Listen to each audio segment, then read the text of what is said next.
There's so many people that evacuated that are wondering, how's their house? How's it still looking? I mean, that's going to be the case for maybe days until we get a good feel of just what areas were hit the hardest. And that storm surge that you saw those pictures of, they're floating the cars and in the houses.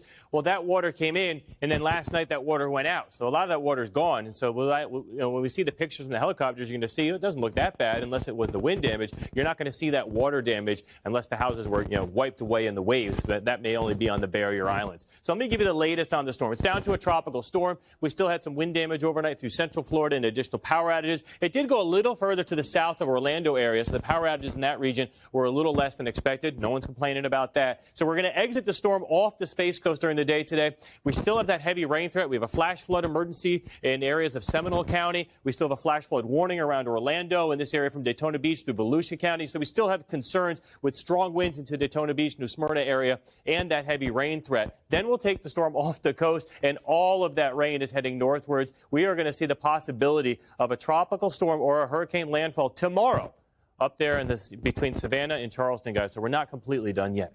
Hey, Bill, I have a question about that Tampa Bay. We saw the water get sucked out of Tampa Bay. It looked like almost dry on the bottom.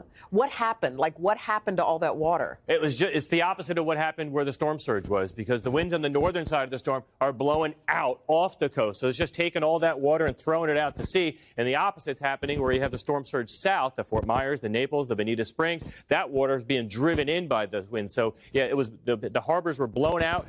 Those areas were fortunate that they didn't have to, the water that they got rid of, that was the water that ended up to the south. Oh, okay. All right, Bill, thank you. Hey, thanks for watching our YouTube channel. Find your favorite recipes, celebrity interviews, uplifting stories, shop our favorite deals, and so much more with the Today app. Download it now.